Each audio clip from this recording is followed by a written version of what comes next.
أعوذ بالله السميع العليم من الشيطان اللعين الرجيم بسم الله الرحمن الرحيم الحمد لله الملك الحق المبين المتصاغر لعظمته جبابرة الطاغين المتخاضع لكبريائه عطاة المتمردين المعترف بربوبيته سائر الخلق أجمعين والصلاة والسلام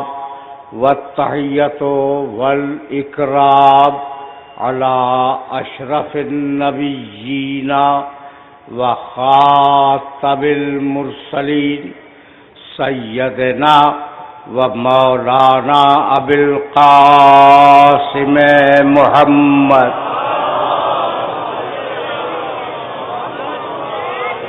وأهل بيته الطيبين الطاهرين المعصومين المظلومين أما بعد فقد قال الله سبحانه وتعالى في محكم كتابه المبين بسم الله الرحمن الرحيم سبح اسم ربك الأعلى الذي خلق فسوى والذي قدر فهدى صلوات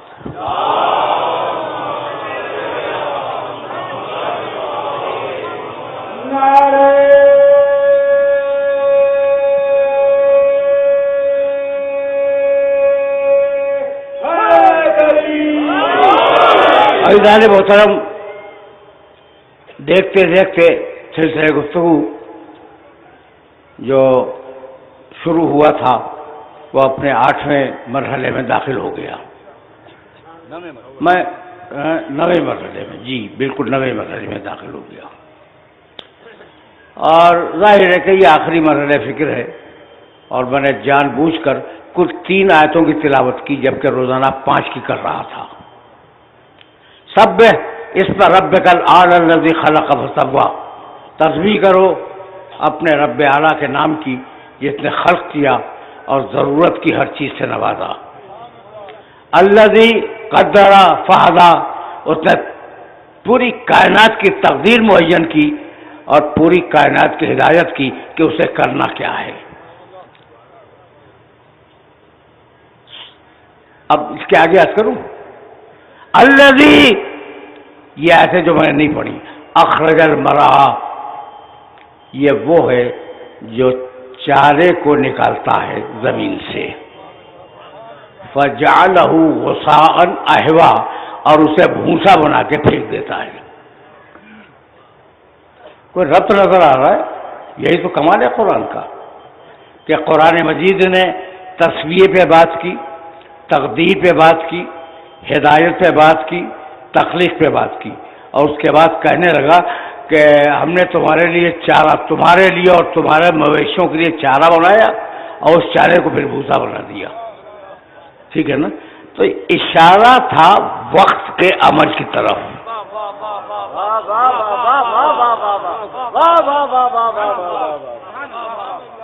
اشارہ تھا وقت کے عمل کی طرف کہ کوئی چیز ٹھہرتی نہیں ہے، وقت کا ایک عمل ہے، وقت کا ایک کریکٹر ہے، ایک کردار ہے وقت کا پوری دنیا کے اندر.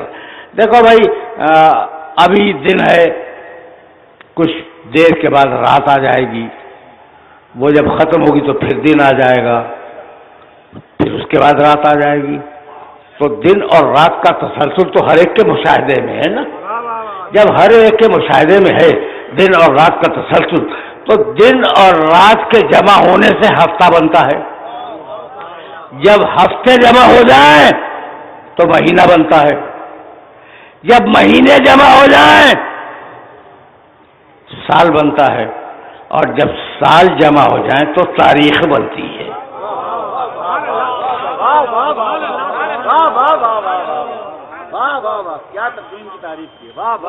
دیکھو اب اس سے زیادہ آسان بنا نہیں سکتا میں اس مرحلہ فکر کو، اور جس مرحلہ فکر پہ تمہیں لے آیا ہوں ظاہر ہے کہ تمہید میں کچھ تو روکوں گا، بہت تھوڑا سا روکوں گا، اس لیے کہ جانا بہت دور ہے اور میں بہت تاخیر کے ساتھ بیٹھا ہوں، تو کوشش یہی ہوگی کہ حدود میں بات مکمل ہو جائے. دیکھو قرآن مجید نے اب یہ سمجھ میں آ گیا، روز و شب ہفتہ بنے، ہفتہ مہینہ بنا، مہینہ سال بنا، سال تاریخ بن گیا. قرآن مجید نے ارشاد فرمائے والقمر قدرناہ منازل حتی عاد کالعرجون القدیم، ہم نے چاند کے لیے منزلیں رکھی ہیں، نکلتا ہے تو کھجور کی خشک ٹہنی کی طرح، پھر بڑھتا جاتا ہے، آگے بڑھتا جاتا ہے، یہاں کے 14ویں کو مکمل ہو جاتا ہے. یہی ہوتا ہے نا. پڑھے لکھے لوگ موجود ہیں، اور اگر پڑھے لکھے لوگ موجود ہو تو اسے سوال کرنے میں کوئی حرج نہیں ہے.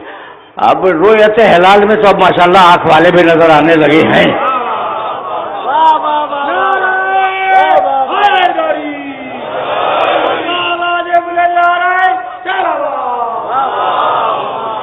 آنکھ والے،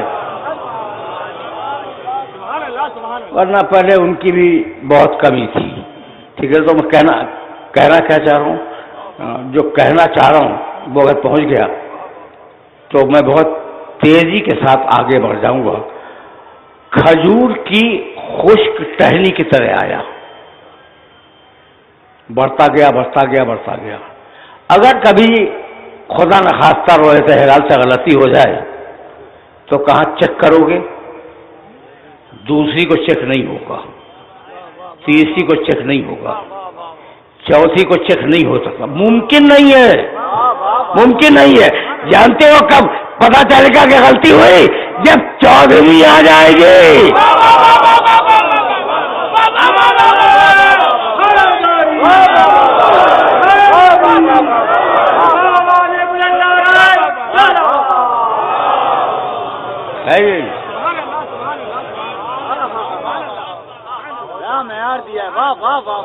دیکھ لینا، تجربہ کر کے دیکھ لینا، کہ کوئی فلسفہ یا منطق کی بات نہیں ہے، تجربے کی بات ہے.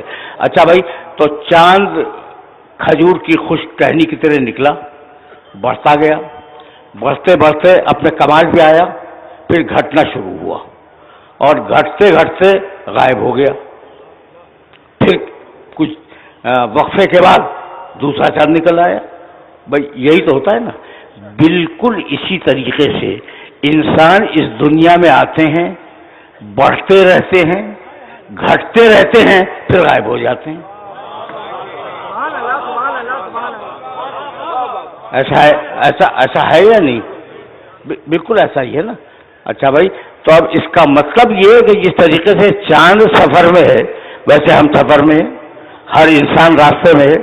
اب کچھ سمجھ میں آیا کہ سبیل الہی عنوان کیوں تھا؟ ہر انسان راستے میں ہے. جب ہر انسان راستے میں ہے تو صحیح راستے کو کہاں تلاش کریں؟ جتنے انسان اتنے راستے، جتنی سڑکیں اتنے راستے، تو صحیح راستہ کہاں ملے؟ قرآن مجید نے آواز دی. بھائی بہت عجیب مرحلے فکر پہ تمہیں لے آیا، اور ابھی میں توحید میں ہوں. وَأَنَّ هَذَا صِرَاطِي مُسْتَقِيمًا، دیکھو یہ میرا راستہ سیدھا ہے، اس میں ٹیڑھ نہیں ہے، بس اس سیدھے راستے پہ چلتے رہو. وَأَنَّ هَذَا صِرَاطِي مستقیمہ، یہ میرا راستہ سیدھا ہے. اسی کی دعا ہے اہدنا الصراط المستقیم. مالک سیدھے راستے کی ہدایت کر دے. تو آج تک دعا مانگتے چلے آ رہے ہو کہ مالک تو ہدایت کر دے اور ہادی خود بناتے ہو. یہ منطق کہاں کی ہے؟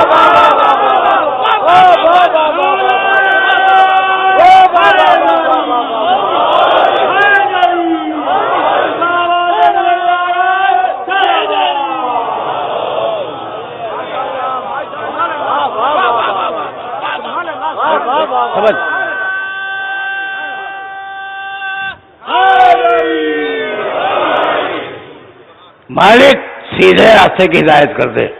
اور دیکھ مالک نعمت والوں کے راستے کی ہدایت کرنا، ظالمین کی ہدایت نہ کر دینا. یہ جملہ کبھی آپ نے غور کیا؟ ہزاروں مرتبہ نماز میں پڑھا ہوگا یہ جملہ آپ نے. صراط الذین انعمت علیہم غیر المغضوب علیہم ولا الضالین. مالک سیدھے راستے کی ہدایت کر دے. ظالمین یعنی گمراہ لوگ، ان کے راستے کی ہدایت نہ کرنا. یہی ہے نا؟ یہی ہے بھائی. آپ اگر آپ مجھ سے پوچھیں اس وقت کہ ذرا مجھے کیماڑی کا راستہ بتلا دیجیے، لیکن خبردار لانڈھی کا نہ بتائیے گا، تو آپ یقین کیجئے میں ناراض ہو جاؤں گا کہ بھائی جب آپ نے کیماڑی کا پوچھا ہے تو میں کیماڑی کا بتاؤں گا، آپ کو لانڈھی کا کیوں بتاؤں گا؟ پاگل ہوں کوئی؟ لیکن اس آیت میں تو یہی ہے کہ مالک نعمت والوں کا راستہ بتلا دے، ظالمین کا راستہ نہ بتلا. اشارہ کر دیا کہ کلمہ پڑھ کر اس راستے پر کچھ ظالمین آگے بیٹھ جائیں گے.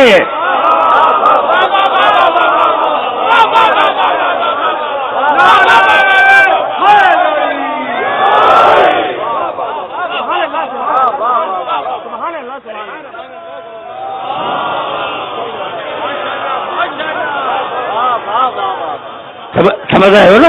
اچھا بھائی، تو نعمت والوں کا راستہ بس اس پہ چلتے رہو.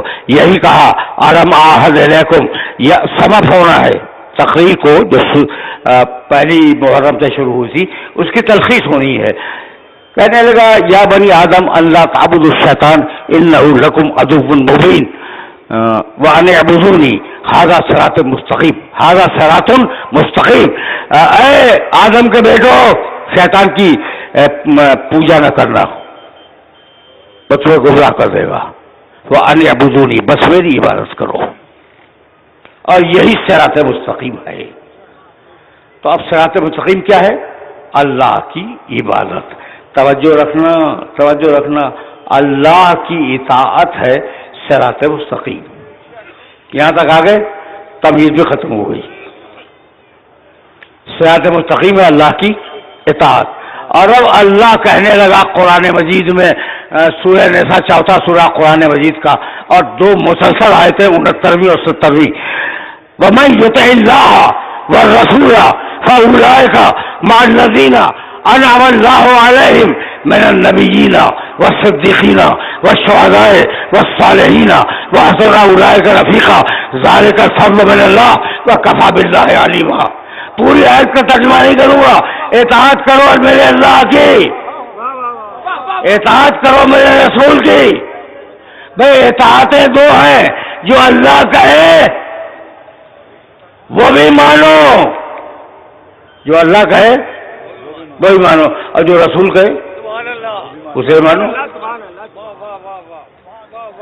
میرے عزیزوں، میرے دوستوں، ذی فہم شہر کے ذی فہم لوگوں، میاں مسعود صاحب فرماتا ہے کہ جو اللہ کہے وہ بھی مانو اور جو رسول کہے وہ بھی مانو. مولانا آپ کو خصوصیت سے متوجہ کر رہا ہوں اس لیے کہ ممکن ہے کبھی آپ سے پوچھ لے. خدا انہیں شفا طول عمر سے نوازے. یہ پرانے علماء میں ہیں اور ان کا وجود باعث برکت ہے، مولانا فیروز الدین رحمانی صاحب. تو اب مولانا یہ سوال تو ہے کہ اللہ کچھ کہے تو وہ بھی مانو. وَمَن يُطِعِ اللَّهَ وَالرَّسُولَ، اطاعت کرو اللہ کی، اطاعت کرو رسول کی. اور دوسری جگہ پہ ہے وَمَن يُطِعِ الرَّسُولَ فَقَدْ أَطَاعَ اللَّهَ، رسول کی اطاعت ہی اللہ کی اطاعت بھی ہے. ٹھیک ہے نا؟ تو اللہ کہے وہ بھی مانو، رسول کہے وہ بھی مانو. اب آپ سے پوچھ رہا ہوں کہ بھائی اللہ نے کہا مغرب کی 3 رکعت پڑھو، رسول نے کہا نہیں مغرب کی 4 رکعت پڑھو، کس کی مانو گے؟ اگر پھنس گئے ہو تو بتا دو۔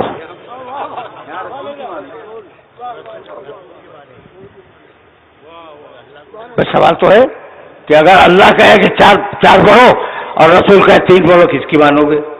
اچھا رسول کہے شوال میں حج کرو اور اللہ کہے کہ نہیں رمضان میں حج کرو، تو کس کی مانو گے؟ اسی کہ مانی دونوں کی ہے۔ یہ سوال انتہائی بیہودہ ہے، اس لیے کہ اللہ رسول کے بغیر تم سے بات ہی نہیں کرتا ہے۔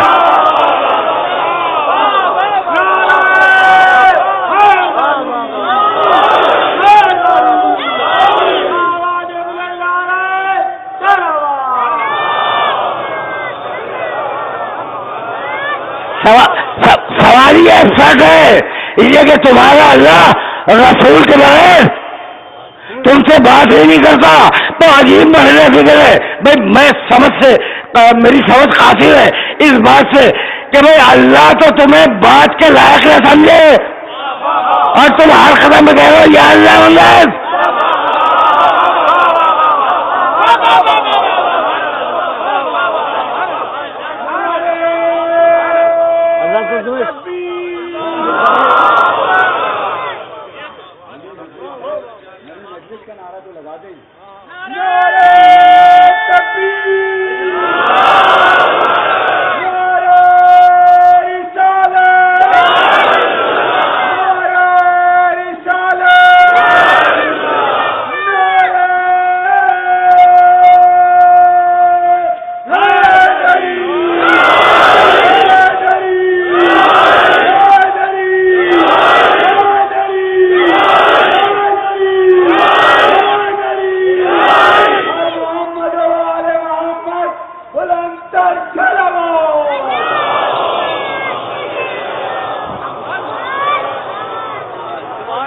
اللہ نے تم سے کبھی بات نہیں کی، جب تم سے بات کی ہے محمد کے لہجے میں، یا ایھا الذین آمنوا کتب علیکم الصیام کما کتب علی الذین من قبلکم، ایمان لانے والوں ہم نے تم پہ روزہ واجب کیا۔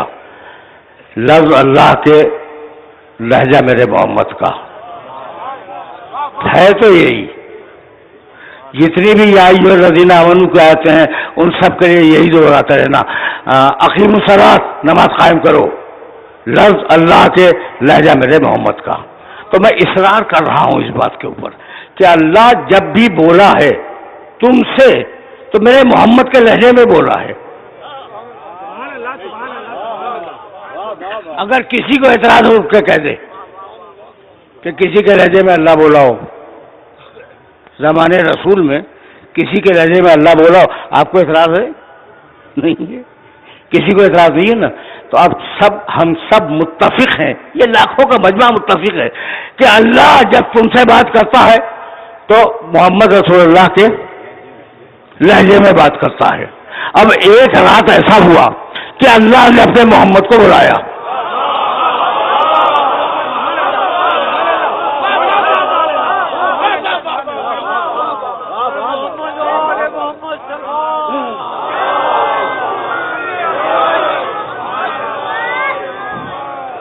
ایک رات ایسا ہوا کہ اللہ نے معراج میں اپنے محمد کو بلایا اور محمد سے کچھ بات کرنی ہے، تو تم سے بات کر رہا تھا محمد کے لہجے میں، اب بتاؤ محمد سے کس لہجے میں بات کرے؟ یہ سوال میرے ذہن میں قائم نہیں ہوا، یہ سوال انہی بزرگوں کے ذہن میں آیا تھا جو رسول کے زمانے کے لوگ تھے کہ یا رسول اللہ سے آپ کی باتیں ہوئیں؟ کہا کہ ہاں ہوئی۔ تو کہا کہ یا رسول اللہ بس اتنا بتلا دیجیے کہ ہم سے تو بولتا ہے آپ کے لہجے میں، آپ سے بولا کس کے لہجے میں؟ مسکرا کے کہنے لگے کلمنی باللہجۃ علی ابن ابی طالب۔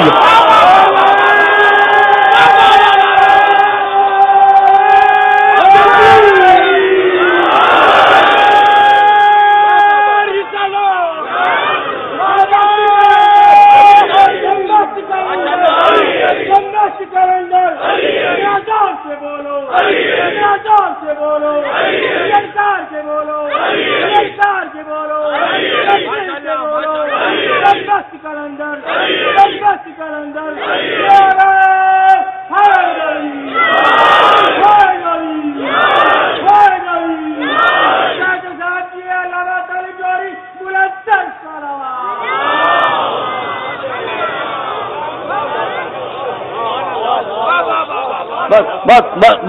بہت سامنے کی بات کر رہا ہوں میں. اچھا میں تو اللہ تم سے براہ راست بات نہیں کرتا ہوں. جب بات کرتا ہے محمد رسول اللہ کے لہجے میں بات کرتا ہے. اب آیا ہوں میں مقام محمد عربی تک, لیکن ایک جملہ کہے بغیر کیسے گزر جاؤں. کہنے لگا بھائی میں بھی علماء کا احترام کرتا ہوں, ورنہ میری نگاہ میں علماء اور ہیں, ملا اور ہیں.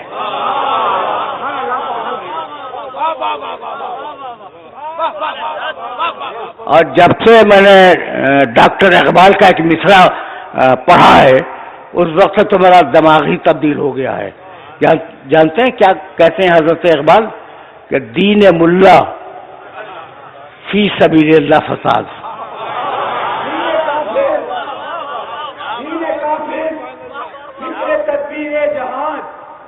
دین ملا فی سبیل اللہ فساد.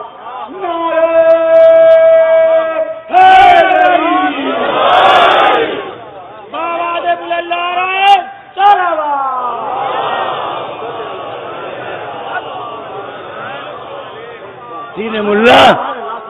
اچھا دیکھو اقبال بھی سمجھدار تھے, یہ نہیں کہا کہ دین ملا فساد کرے گا فی سبیل اللہ, کہے گا خبردار کسی سے مدد نہ لینا. اب فی سبیل اللہ فساد بتلا رہا ہوں, خبردار کسی سے مدد نہ لینا. ایا کا نام ہو تو وہ ایا کا نستعین, بس مدد اللہ سے. ارے بھائی جب مدد اللہ سے ہے تو مسجد کی تعمیر کا چندہ مجھ سے کیوں مانگ رہا ہے؟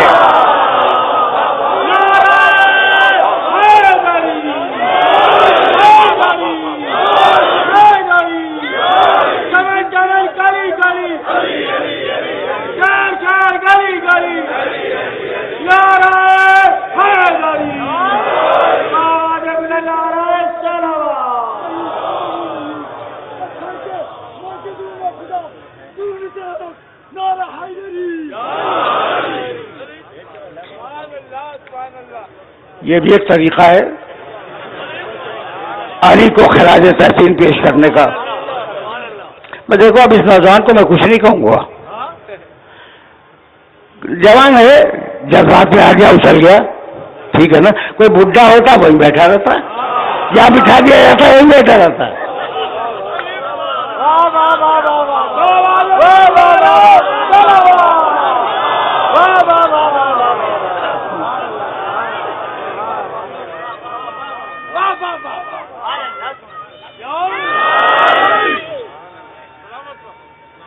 بس میرے عزیزوں, میرے دوستوں, بہت تیزی کے ساتھ ان مراحل سے مجھے آگے بڑھ جانا ہے. اگر میرے ساتھ یہاں تک آ گئے ہو تو اب تو آیا ہوں میں مقام محمد عربی پر, اور جہاں میں مقام محمد عربی پہ آ جاؤں تو پھر توجہ سے سنا کرو. اللہ جب بات کرتا ہے, نمائندہ اللہ کا جب بات کرتا ہے تو میرے نبی کے لہجے میں بات کرتا ہے پوری انسانیت سے.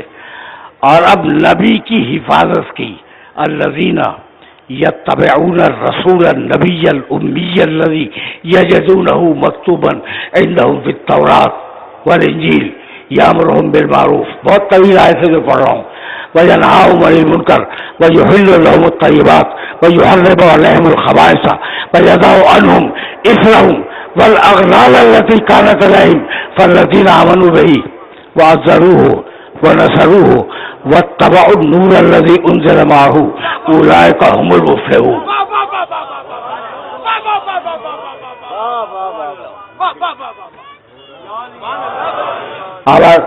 آیت طویل تھی نا, اب آرام سے سننا. الذین, پیروی کرو میرے نبی کی, پیروی کرو. الذین یتبعون الرسول النبی الامی, پیروی کرو میرے رسول کی, پیروی کرو میرے نبی کی, پیروی کرو امی کی جسے لکھنا پڑھنا نہیں آتا.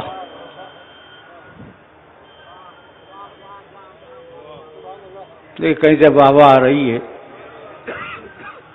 بھائی ترجمہ تو یہی کیا گیا ہے. اردو کے جتنے ترجمے اٹھا کے دیکھو گے ہمارے ترجموں کے علاوہ کہ امی کے معنی جسے نہ لکھنا آئے نہ پڑھنا آئے.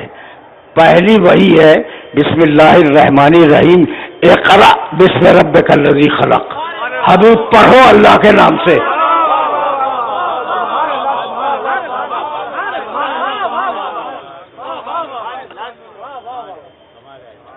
کبھی کبھی بات کو واضح کرنے کے لیے یہ ایک چھوٹا سا بچہ بیٹھا ہے میرے سامنے منا سا.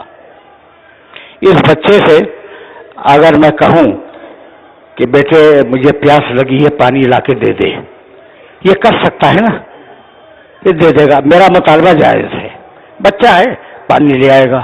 لیکن اگر اس بچے سے میں مطالبہ کروں کہ ہوا میں اڑ جاؤ تو سارا مزہ میری جان کو آ جائے گا کہ جو کام کر نہیں سکتا آپ نے اس کا مطالبہ کیسے کر دیا. تو پروردگار تیرا حبیب پڑھا لکھا تو ہے نہیں.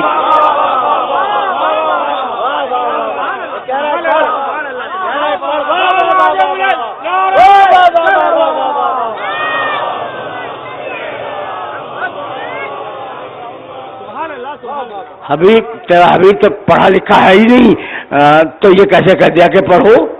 ٹھیک ہے نا, اچھا بھائی تھوڑی دیر کے لیے تمہارے ساتھ مان لیتے ہیں کہ نہ لکھنا آتا تھا نہ پڑھنا آتا تھا, مان لیا میں نے. میں اتحاد بین المسلمین کا بہت قائل ہوں. مولانا آپ کا عقیدہ کیا ہے کہ لکھنا آتا تھا نہیں آتا تھا؟ لکھنا بھی آتا تھا پڑھنا بھی آتا تھا.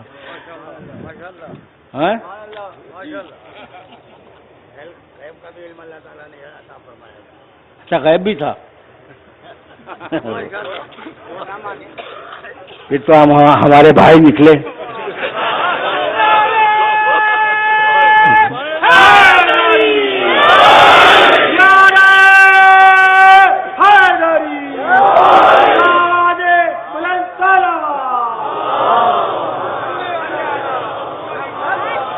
اب ذرا ادھر والوں سے بھی بات ہو جائے. بھائی لکھنا مولانا تو فرما رہے ہیں اور جلیل القدر عالم ہے, فرما رہے ہیں کہ انہیں لکھنا بھی آتا تھا پڑھنا بھی آتا تھا. اب یہی سے پتا چل گیا کہ مسلمانوں میں دو گروہ ہیں. کچھ کہتے ہیں کہ لکھنا پڑھنا آتا تھا, کچھ کہتے ہیں لکھنا پڑھنا نہیں آتا تھا. تو اب جو یہ کہتے ہیں کہ نہیں آتا تھا ان سے کہہ رہا ہوں کہ رسول کو لکھنا تو آتا نہیں ہے. جب قلم مانگ رہا تھا تو دے دیتے.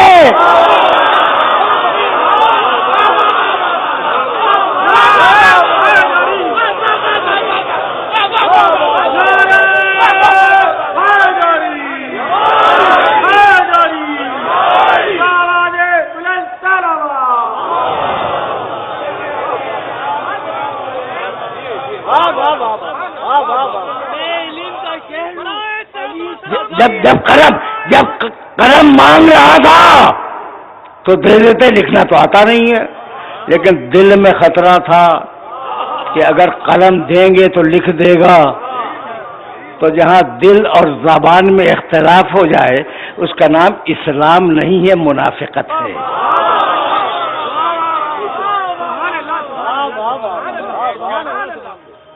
بھائی بہت الذین, پھر واپس جا رہا ہوں آیت کی طرف.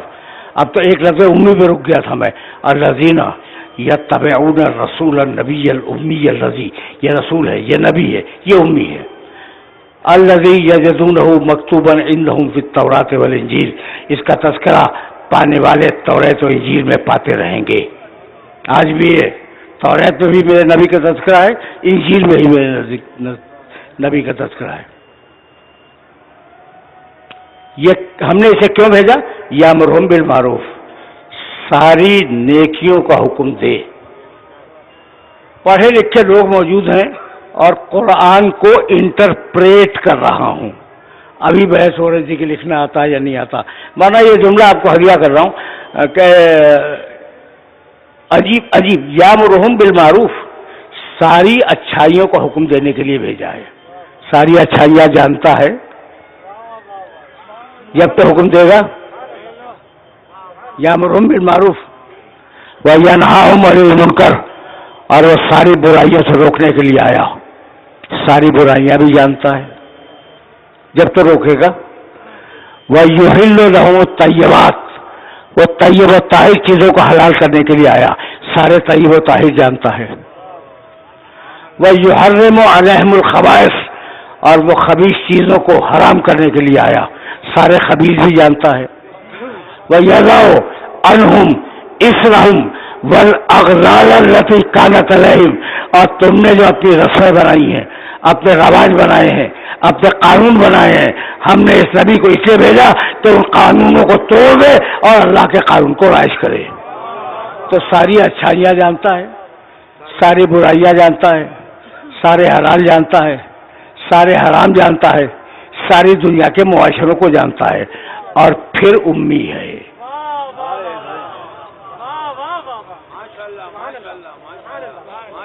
تو صرف میں نے غذائے فکر دی ہے، اور غذائے فکر کا مطلب یہ تھا کہ پھر امی کے معنی سوچتے رہنا، اور اگر نہ ہو تو انشاءاللہ پھر کبھی صحیح۔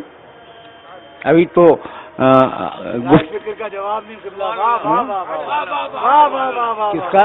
غذائے فکر کا جواب نہیں، یہ غذائے فکر ہے، غذائے فکر ہے، بڑے سوچنے کے لیے فوڈ آف تھنکنگ، سوچنے کے لیے غذا دے دی کہ اسے سوچتے رہنا۔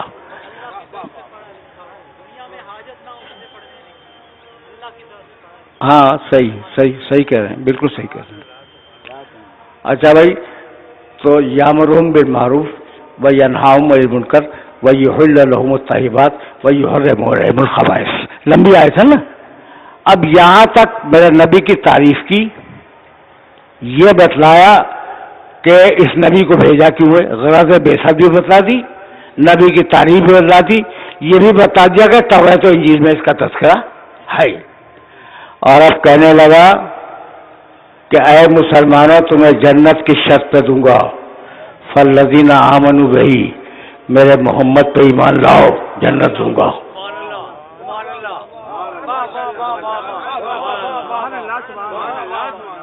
میرے محمد پہ ایمان لاؤ، جنت دوں گا۔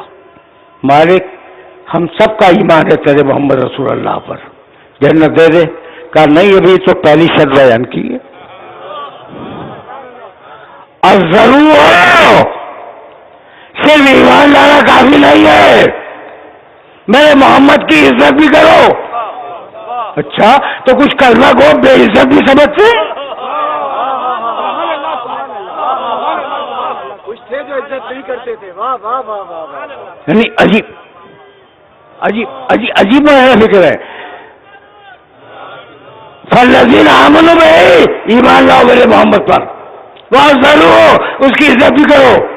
یعنی ایسے تھے کہ ایمان زبان پہ ٹکا ہوا تھا، دل میں محمد کی عزت نہیں تھی، کا عزت بھی کرو، جب تو جنت دوں گا ورنہ نہیں دوں گا۔ اچھا مالک، وعدہ ایمان لائے تیرے نبی کی عزت بھی کریں گے، اب تو دے دے۔ کہ نہیں، ابھی بھی نہیں دوں گا۔ اب ایک اور شخص سنو، وہ نصرو ہو، میرا نبی اگر مدد کے لیے پکارے تو آ جانا، بھاگ نہ جانا۔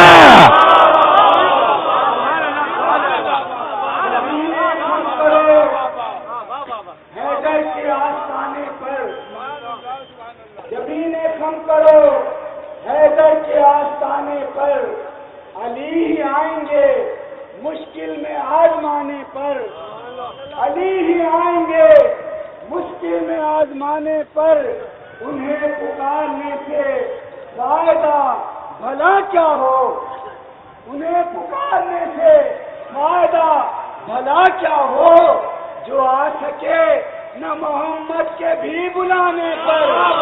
نعرہ تکبیر،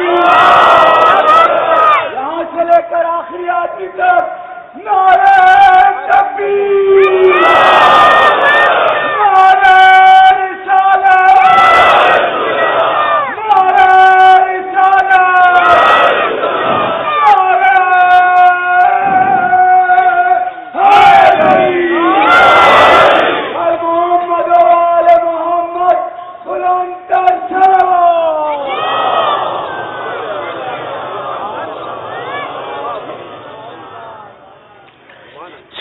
سلسلہ فکر متصل ہے اور میں اسی مقام سے آگے بڑھ جاؤں گا.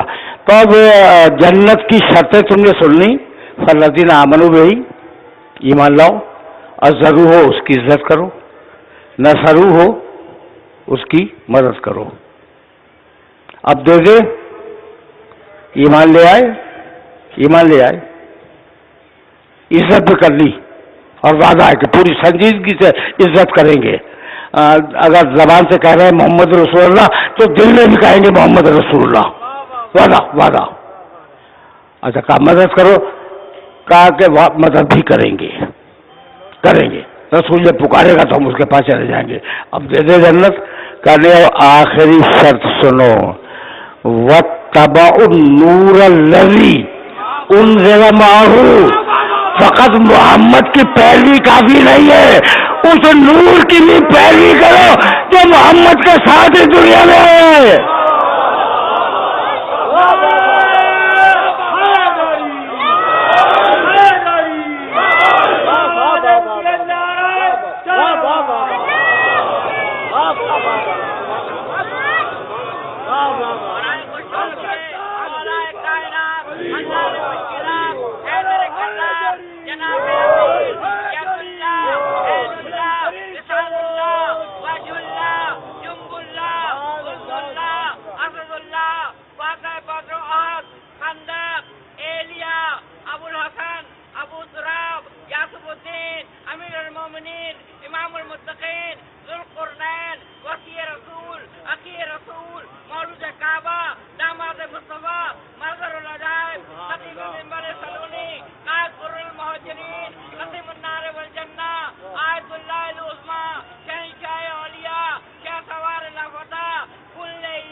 میاں فضائل بھی اب بچا کے آئے جو میں پڑھوں.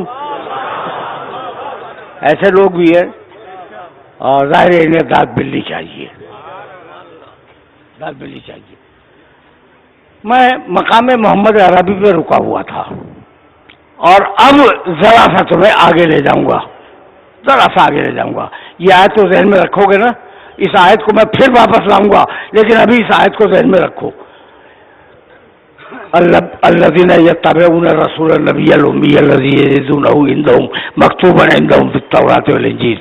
دیکھو بھائی سورہ حجرات 49واں سورہ ہے قرآن مجید کا، اور اس سورہ کی 2 مسلسل آیتیں محمد کی تعظیم، میرے نبی کی تعظیم. یا ایھا الذین آمنوا، توجہ رہے، اس لیے کہ یہ وہ مرحلہ فکر ہے جس مرحلے کے فکر کے لیے تمہیں میں نے رحمت دی ہے. اے ایمان لانے والو، یا ایھا الذین آمنوا لا تقدموا بین یدی اللہ ورسولہ واتقوا اللہ ان اللہ سمیع علیم. حجرات 49واں سورہ پہلی آیت، اور اس کے فوراً بعد کیا ہے؟ یا ایھا الذین آمنوا لا ترفعوا اصواتکم فوق صوت النبی ولا تجهروا له بالقول كجهر بعضکم لبعض ان تحبط اعمالکم وانتم لا تشعرون. پڑھے لکھے ہو اس لیے ترجمہ کر رہا ہوں. اے ایمان لانے والو، خدا اور رسول سے آگے بڑھنے کی کوشش نہ کرنا. تو خدا سے آگے بڑھنا تو ممکن ہی نہیں ہے، رسول سے بڑھنا تو ممکن ہے نا. دیکھو بھائی قرآن کے پاس فالتو وقت نہیں ہے، کتاب ہے قیامت تک کی،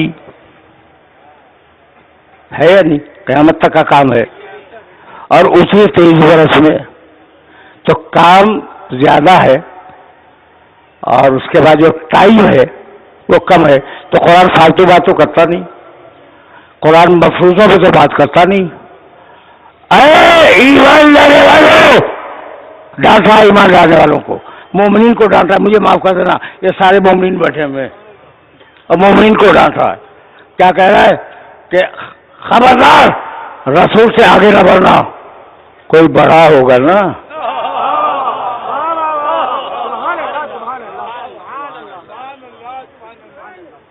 قرآن مفروضے پہ بات نہیں کرتا.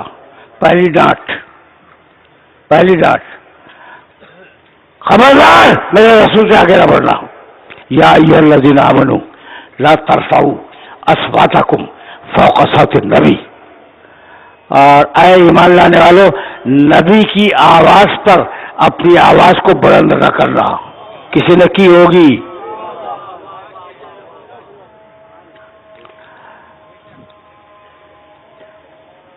کیا اذان ہو رہی؟ ولا تجہروا لہ بالقول کجہر بعضکم لبعض. اور میرے نبی کو ویسے نہ پکارو جو اپنے دوست جو جیسے تم اپنے دوستوں کو پکار لیتے ہو. اگر تم جیسا ہوتا تو ہم اجازت دے دیتے.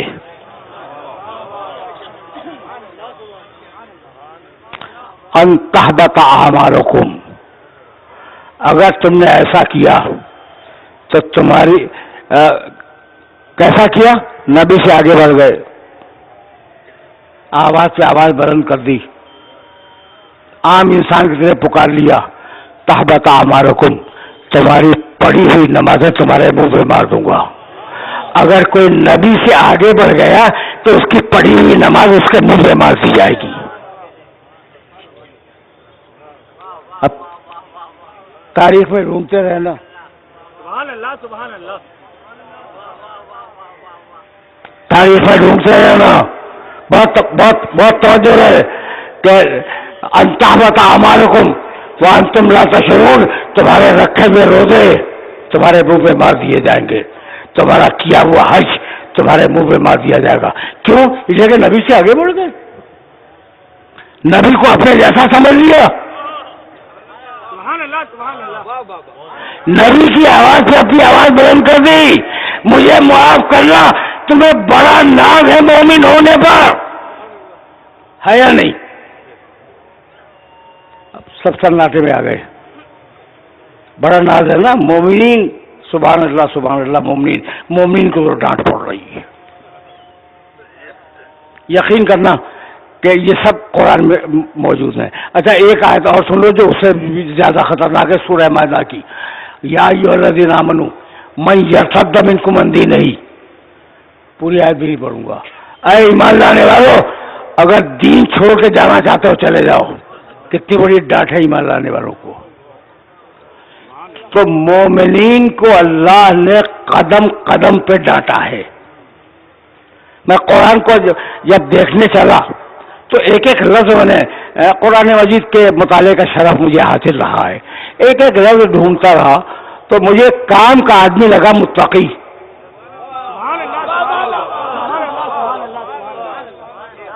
ٹھیک ہے مومن ایک درجہ ہے اور مومن یقیناً مسلم سے بہتر ہے. مومن مسلم سے بہتر ہے لیکن مومن سے بہتر متقی. اب میں متقی کو دیکھنے لگا، کہنے لگا تلک الجنت التی نورث من عبادنا من کان تقیا. جنت متقی کو دیں گے. صرف سورہ توبہ کی ایک آیت ہے جس میں کہا کہ جنت مومنین کو بھی دے دیں گے، اس کو نہیں پڑھ رہا ہوں میں، لیکن یہ آیات بار بار آئی ہیں. اعدت للمتقین، ہم نے جنت بنائی ہی ہے متقین کے لیے. ازلفت، اب تیسری آیت پڑھنے جا رہا ہوں. ازلفت الجنت للمتقین، ہم نے جنت سجائی متقین کے لیے، ہم نے جنت سواری متقین کے لیے. ہم نے یہ پوری جنت، یہ جو آراستہ پیراستہ جنت ہے وہ بنائی ہے متقین کے لیے. تو مومن جنت میں نہیں جائے گا، متقی جنت میں جائے گا. تمہارا موڈ خراب ہو گیا اور میں یہی چاہ رہا تھا کہ موڈ خراب ہو جائے تاکہ آئندہ سال مجھے رحمت دو. نعرہ حیدری، آواز بلند نعرہ صلوات۔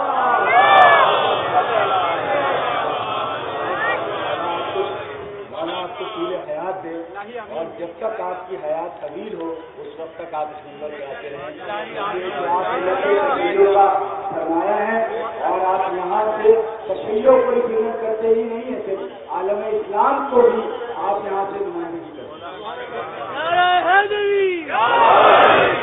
تو سلام کیے آیت اللہ کا تعلیم دوری مرتب بھائی اس وقت تو میں قرآن کی نمائندگی کر رہا ہوں۔ پھر سننا، مومنین کو ڈانٹا، مومنین کو ڈانٹا، متقین کو شاباش دی۔ ایسا ہوا یا نہیں ہوا؟ مومنین کو ڈانٹا، متقین کو شاباش دی۔ 3 آیتیں میں نے مومنین کی ڈانٹ کی پڑھی اور 3 آیتیں متقین کی تعریف میں پڑھی۔ تب سوچنے لگے نا کہ بھائی ہم تو مومن ہیں، یہ متقی بیچ میں کہاں سے آ گیا؟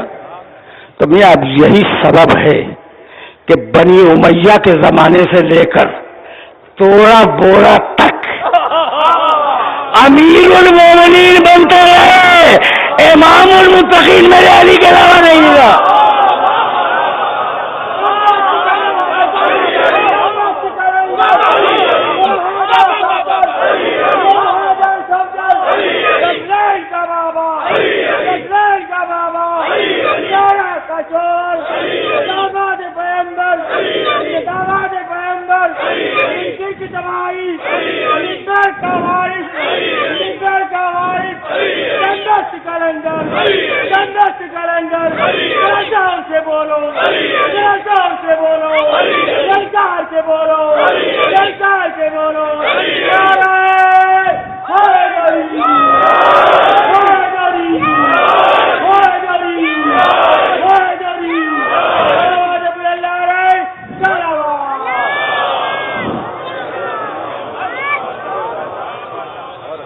گفتگو اپنے موضوع سے متصل ہے۔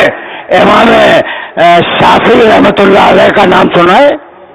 بڑی شخصیت ہے، عالم اسلام کی بڑی شخصیت ہے، میں بہت زیادہ احترام کرتا ہوں، اس لیے کہ انہوں نے مدح آل محمد پہ جو اشعار کہے ہیں ویسے اشعار کسی اور نے نہیں کہے۔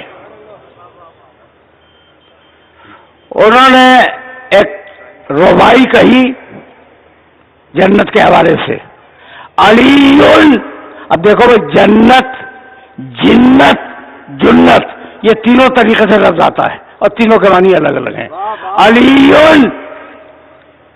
حبہ جنہ، امام شافعی فرما رہے ہیں کہ علی کی محبت سپر ہے جو جنت کی آگ سے بچا لیتی ہے۔ علی حبہ جنہ۔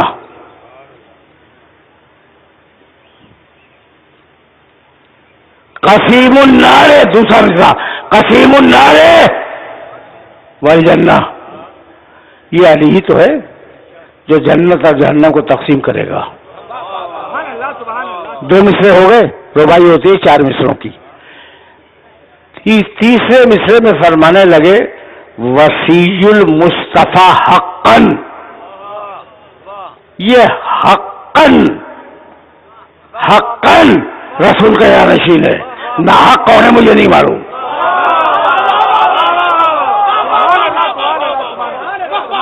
مولانا عجیب لفظ دیا امام شافعی رحمۃ اللہ علیہ نے، وصی المصطفیٰ حقاً،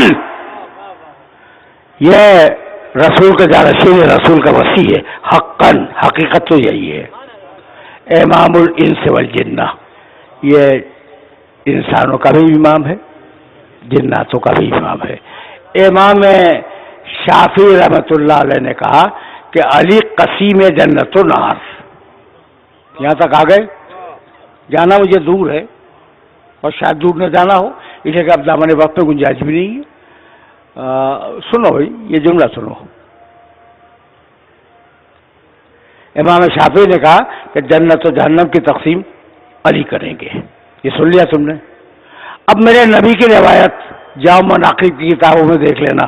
اور میں بیشتر مناقب کی جو روایات پیش کرتا ہوں ان کا تعلق میرے مسلک سے نہیں ہوتا بیشتر. تو میں دوسرے مسلک کی مناقب کی کتابوں میں روایت مل جائے گی. یا علی انت قسیم الجنت والنار. رسول اللہ نے کہا یا علی تو ہے جنت اور جہنم کا تقسیم کرنے والا. امام شافعی کا قول ذہن میں رہے, پیغمبر اکرم کا ارشاد گرامی وہ آپ کے ذہن میں رہے. تو اب ایک جملہ خود علی نے کہا اور وہ جملہ تمہیں ہدیہ کروں اور بات یہیں سے آگے چلی جائے. اب دامن وقت میں واقعی گنجائش نہیں ہے. 5 دقیقے تو مصائب کے بھی ہوں گے نا, لیکن میں وہاں تک ابھی پہنچا نہیں, میں ابھی نہیں پہنچا, میری مجبوری ہے. دیکھو جب ابو طالب کا انتقال ہوا, ابو طالب کو پہچانتے ہو نا, اچھی طرح پہچانتے ہو.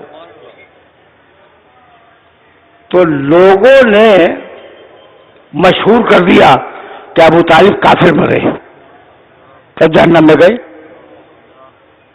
کافر مرے اور جہنم میں گئے.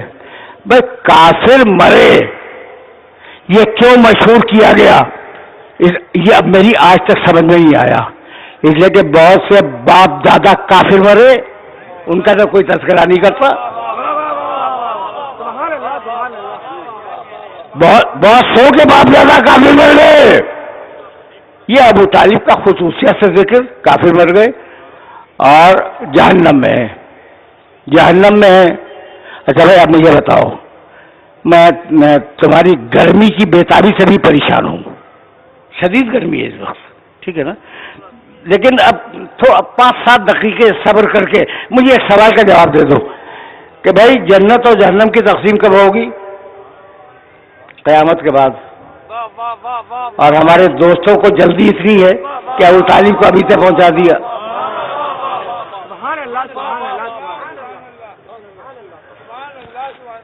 یاروں کو اسی جلدی ہے کہ یا علی کہنے لگے یا علی ابو کا فنار. ابھی علی تمہارا باپ تو جہنم میں ہے. اچھا ضروری ہے کہ جب بھی کوئی بات کرے تو اس کا جواب دوں؟ علی نے سنا, اس کان سے سنا, اس کان سے اڑا دیا.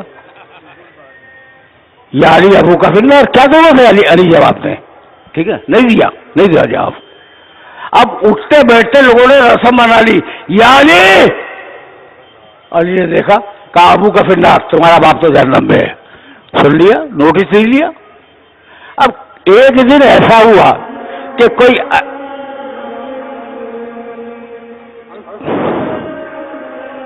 اذان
عزیزان محترم، کوئی صاحب یہ فرما سکتے ہیں کہ میں کیا کہہ رہا تھا؟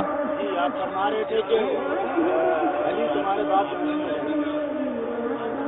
حافظہ آپ کا اچھا ہے. تو اب جو میں علی کا جملہ پیش کرنے والا ہوں اس کے لیے اذان کی گواہی بھی تمہارے سامنے ہے. اب اذان رسول کو گواہ بنا کے کہہ رہا ہوں، یا علی ابو کا بنار، علی تمہارا باپ تو جہنم میں. ایک مرتبہ سنا، دوسری مرتبہ سنا، تیسری مرتبہ سنا، اور علی جواب نہیں دیتے. پہلے میں کہہ چکا کہ بھائی ضروری تو نہیں نا بات کا جواب دیا جائے. کوئی ایسا بزرگ سامنے آ گیا جس کی بات کا جواب دینا ضروری تھا.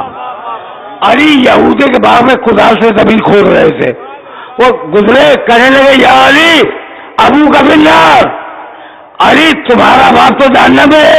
کدال رکھ دی، کہنے لگے آنا قسیم الجنت والنار، وہ ابھی بنار، میں ہوں جنت و جہنم کا تقسیم کرنے والا. کیا اپنے باپ کو جہنم میں بھیج دوں گا؟ کیا کہا علی نے؟ علی نے کیا کہا؟ میں ہوں جنت و جہنم کا تقسیم کرنے والا، کیا اپنے باپ کو جہنم میں بھیج دوں گا؟ کہنا یہ تھا کہ میرے باپ کی فکر نہ کرو، اپنے باپ داداؤں کی فکر کرو.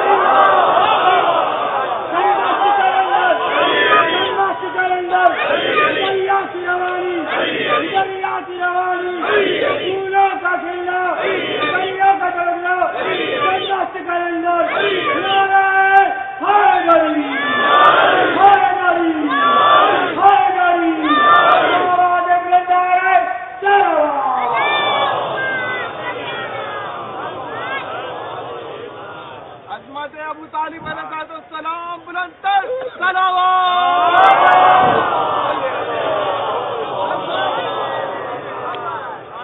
بس میرے عزیزوں، میرے دوستوں، میرے پاس کہنے کے لیے باتیں بہت ہیں، لیکن سلسلہ گفتگو کو اس مقام پر روک رہا ہوں اس لیے کہ ربط مصاحف سامنے موجود ہے.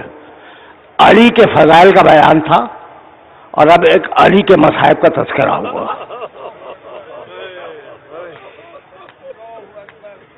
تمہاری سزائیں بلند ہو گئی.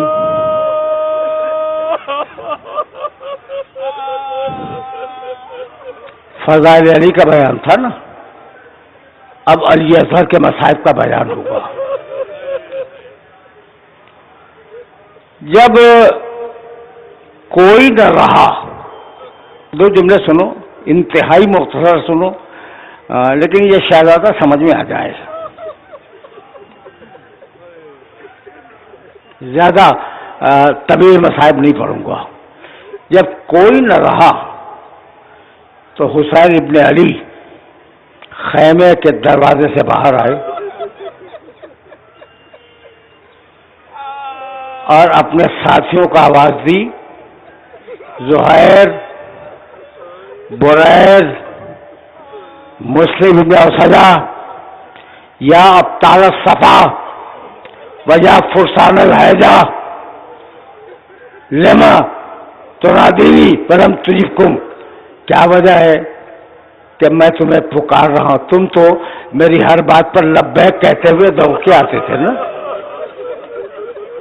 پھر کہا ہاں مجھے معلوم ہے کہ موت نے میرے اور تمہارے درمیان جدائی ڈال دی.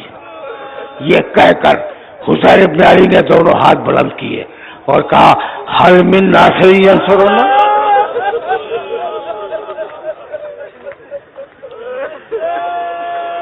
حل من مغیث یغیثنا، ہم من ذابن، حل من ذابن یذب عن حرم رسول اللہ. ہے کوئی ہماری مدد کرنے والا؟ ہے کوئی ہمارا دفاع کرنے والا؟ ہے کوئی حرم رسول کی حفاظت کرنے والا؟ راوی کہتا ہے فوج یزید کا کہ کہیں سے کوئی جواب نہ آیا، البتہ دو خیموں سے رونے کی آواز بلند ہوئی. ایک خیمے کی طرف حسین نے نگاہ کی،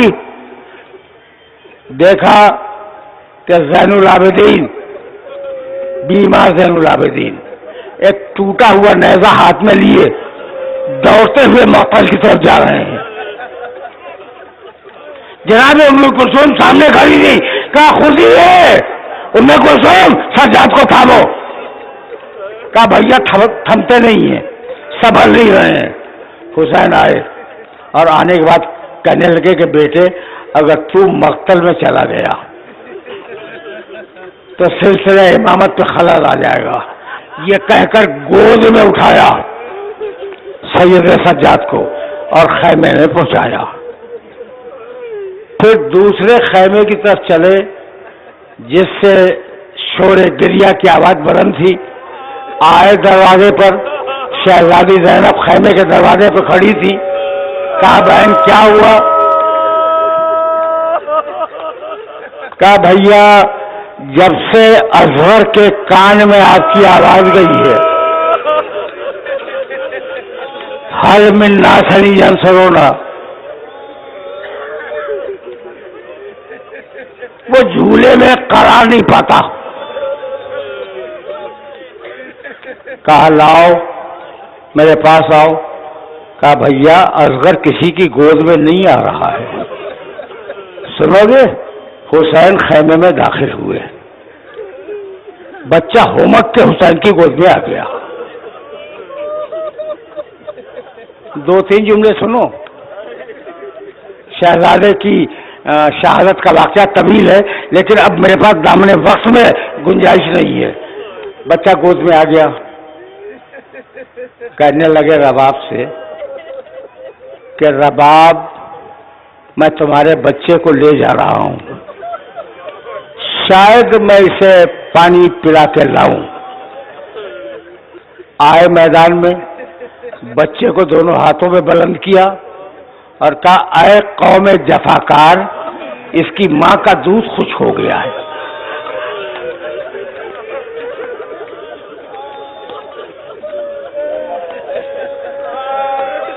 تین دن سے نہ اسے پانی ملا نہ اسے پانی ملا.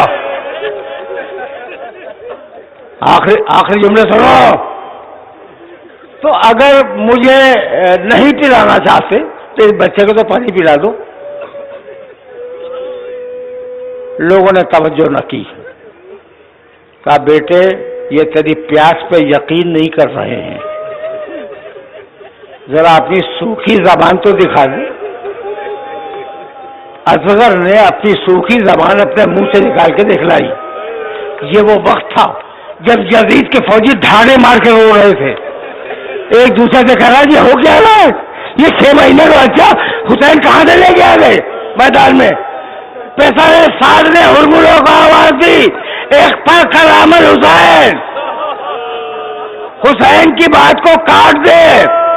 راوی کہتا ہے من اوزے نہیں الا اوزے.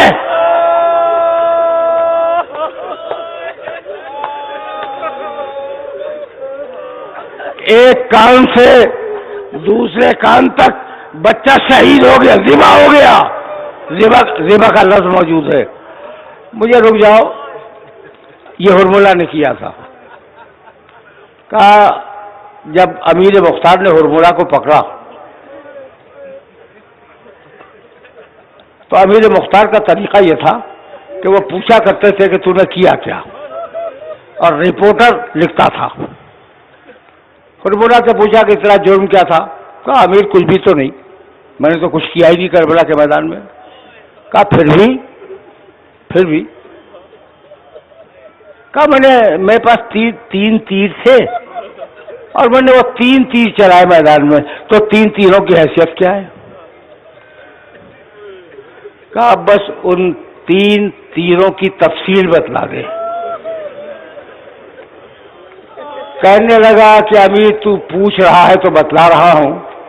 حسن کا چھوٹا بچہ عبداللہ ابن حسن جب اپنے چچا کی گود میں چھپا ہوا تھا اور تلوار مارنے کی گنجائش نہ تھی تو میں نے تیر کمان میں لیا اور بچے کے گلے کا نشانہ لیا. بچہ وہیں تاپ کے ختم ہو گیا.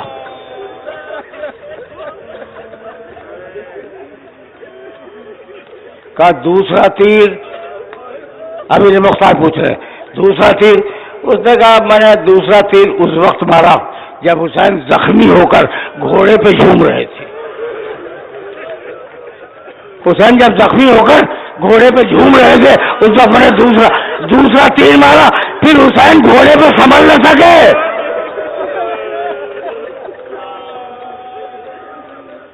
کہا پھر وہ تیسرا تیر کہاں استعمال کیا؟ کہا امیر اسے چھوڑ دے، امیر وہ قابل ذکر نہیں ہے، اسے چھوڑ دے. کہا نہیں، تجھے بیان کرنا ہوگا کہ تم نے تیسرا تیر کہاں استعمال کیا. کہا امیر جب ساری فوج رو رہی تھی تو مجھے پسر سال نے کہا تھا کہ حسین کی بات کو قطع کر دو، اور میں نے تیر مارا، پھر بچہ باپ کے ہاتھوں میں سنبھل نہ سکا.